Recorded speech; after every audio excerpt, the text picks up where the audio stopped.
News હું છું પ્રીતિ। આજે છે જનાદેશનો દિવસ। સ્થાનિક સ્વરાજની ચૂંટણીના જંગનું આજે પરિણામ આવનાર છે। આજે સવારે 9 વાગ્યાથી એટલે કે બરાબર 1 કલાક બાદ મતગણતરીની શરૂઆત થશે।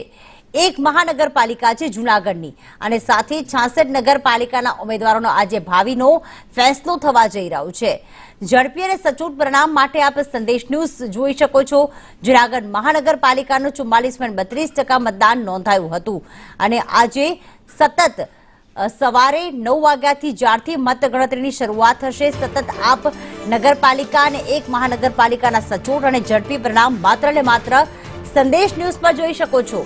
66 નગરપાલિકાઓમાં 61.65% સરેરાશ મતદાન થયું હતું। જિલ્લા પંચાયતનું મતદાન થયું હતું 43.67%। પ્રમાણમાં ઓછું મતદાન છે, પરંતુ જે ઉમેદવારોના ભાવિનો ફેસલો થવા જઈ રહ્યો છે તેના પર સૌ કોઈની નજર છે।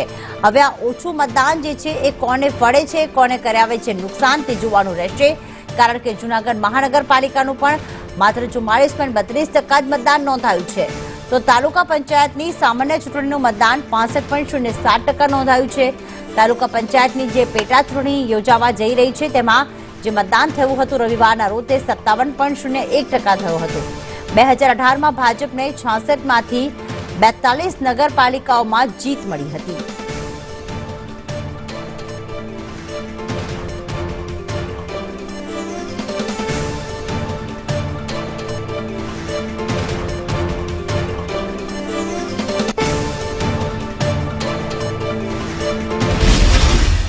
ખાસ અલગ અલગ નગરપાલિકા અને સાથે જૂનાગઢ મહાનગરપાલિકાના પરિણામ પર સૌ કોઈની નજર। ત્યારે કરજણથી કુણાલ અમારી સાથે જોડાઈ ગયા છે, સાણંદથી જોડાઈ ગઈ છે આયુષી, અને જૂનાગઢ મહાનગરપાલિકાનું સતત મતગણતરીની અપડેટ આપવા માટે કશ્યપ અમારી સાથે જોડાઈ ગયા છે। કુણાલ, શું વધુ અપડેટ મળી રહી છે? 1 કલાકનો સમય બાકી છે મતગણતરી થવાને, ત્યારે કેવી તૈયારીઓ, ઉમેદવારોમાં કેટલો ઉત્સાહ?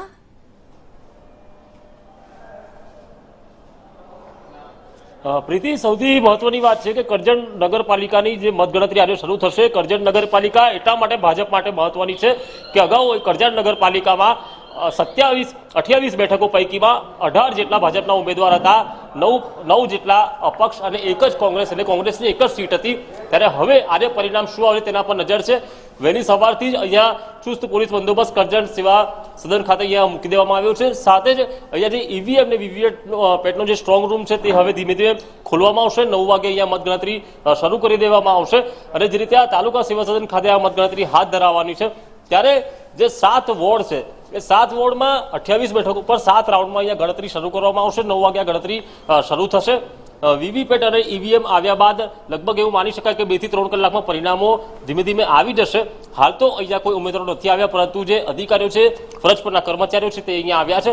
પરંતુ અપક્ષ માટે અસ્તિત્વનો જંગ છે, ભાજપ માટે વર્ચસ્વની લડાઈ છે અને હવે જે ભાજપમાંથી જ છૂટા પડેલા 25 જેટલા ઉમેદવાર જે ભાજપ સામે જંગ લડી રહ્યા છે, ત્યારે કોનો વિજય થાય છે, જોરો જનાદેશ કોના તરફી આવે છે તેના પર સૌની નજર છે।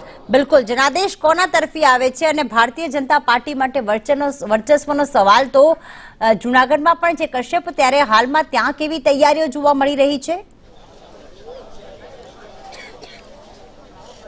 જૂનાગઢ કૃષિ યુનિવર્સિટી ખાતે મતગણતરી છે તે થનાર છે અને ઉમેદવાર અને એજન્ટો છે તે અહીં પહોંચી રહ્યા છે। તમામને ચેકિંગ સાથે જ અંદર પ્રવેશ આપવામાં આવી રહ્યો છે। ઉમેદવાર અને એજન્ટ સિવાય અન્ય કોઈને પ્રવેશ ના કરી લે તેના માટે થઈને બંદોબસ્ત વ્યવસ્થા અહીં ચુસ્ત રાખવામાં આવી છે। અન્ય કોઈ એવી વસ્તુ છે કે જે પ્રતિબંધિત છે તેને લઈ જવા ઉપર ફરમાન જે છે તે મનાઈ ફરમાન કરવામાં આવ્યું છે અને તેને લઈને જે ચેકિંગ છે તે કરવામાં આવ્યું છે। અહીં કુલ 60 બેઠક છે, 8 બિનહરીફ થઈ ગઈ છે, જ્યારે 52 બેઠકો છે તેના માટે થઈને ગણતરી થશે। એટલે કે 2 વોર્ડ છે તે ભાજપે ચૂંટણી પહેલા જ બિનહરીફ કરી લીધા છે અને 13 વોર્ડ છે તેની 52 બેઠકો માટે થઈને આજે મતગણતરી થવાની છે। રસાકસીનો જંગ આજે જોવા મળશે, કારણ કે ઘણા વોર્ડ એવા છે કે જ્યાં ભાજપને સીધું નુકસાન દેખાઈ રહ્યું હતું અને ભાજપે એ વોર્ડમાં પહેલેથી જ હાર સ્વીકારી લીધી હતી। વોર્ડ નંબર 8માં તેમણે સ્વીકારી લીધું હતું કે ત્યાં તેમની હાર થશે, તો કેટલીક જગ્યાઓ ઉપર અપક્ષ ઉમેદવારો છે તેનું જોર વધારે છે, તો ક્યાંક કોંગ્રેસના ઉમેદવારો છે તેનું જોર વધારે છે અને તેના કારણે જ આજે રસાકસીનો જંગ અહીં જોવા મળશે। કોંગ્રેસ માટે જો જીત થાય તો એક આશાનું કિરણ ઊભું થશે, તો ભાજપ માટે સત્તા જાળવી રાખવી જરૂરી છે, કારણ કે અહીં આંતરિક જૂથવાદ ચરમસીમા ઉપર છે. એના કારણે જ ભાજપને આ ચૂંટણીમાં કમર કસવાની ફરજ પડી હતી. સાથે જ ભાજપના જ કેટલાક નેતાઓ નારાજ હતા અને તેની અસર પણ મતદાન ઉપર થઈ હતી અને તેના કારણે જ ઓછું મતદાન ગત ચૂંટણી કરતા નોંધાયું હતું. માત્ર 44.5% મતદાન આ ચૂંટણીમાં નોંધાયું છે. એટલે કે 1 લાખથી 1,10,000 સુધીના વોટ પડેલા છે અને લગભગ ગણતરી ચાલુ થશે ના 2 કલાકમાં જ પરિણામ સામે આવી જશે કે કોની જીત થશે અને કોની હાર થશે. બિલકુલ, કારણ કે કહેવાય ને કે નગરપાલિકાની ચૂંટણી સીધા લોકોને સ્પર્શતી હોય છે આયુષી, કારણ કે કામ થયા છે કે નથી થયા, ત્યાંના જે નેતાઓ છે, જે નગરપાલિકાના સભ્યો છે, તેમણે કાર્ય કર્યા છે કે નહીં, પ્રાથમિક સુવિધાઓ આપી છે કે નહીં, એ તમામ નિર્ભર રહેતું હોય છે. સાણંદ નગરપાલિકાની જો વાત કરીએ તો મતદાનના દિવસે કેટલો ઉત્સાહ હતો મતદારોમાં, અને હવે જ્યારે મતગણતરીનો આ દિવસ છે ત્યારે ઉમેદવારોમાં પણ એટલી જ ઉત્સુકતા હશે પરિણામ જાણવા માટે.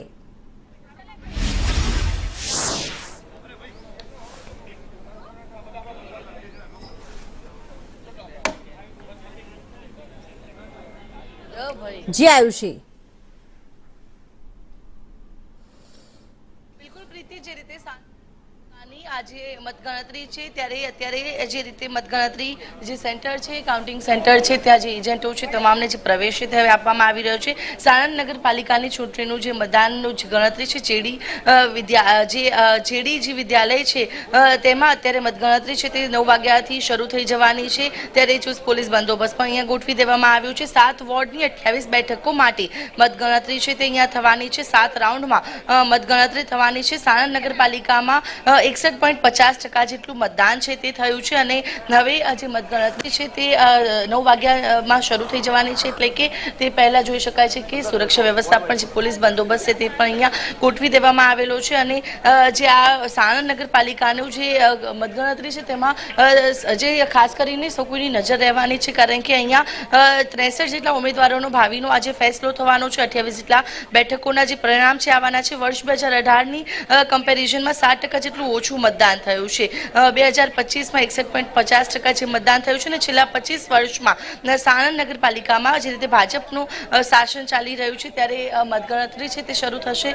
તે પૂર્વે અત્યારે જોઈ શકાય છે કે જે એજન્ટો છે તમામને અત્યારે પ્રવેશ તે આપવામાં આવી રહ્યો છે અને સુરક્ષા વ્યવસ્થાની વચ્ચે હવે ઉમેદવારો શ્રી અને એજન્ટો છે તે તમામને અત્યારે પ્રવેશ આપવામાં આવી રહ્યો છે. પ્રીતિ, બિલકુલ આભાર તમામ અપડેટ માટે. વધુ અપડેટ માટે આપના સંપર્કમાં રહીશું.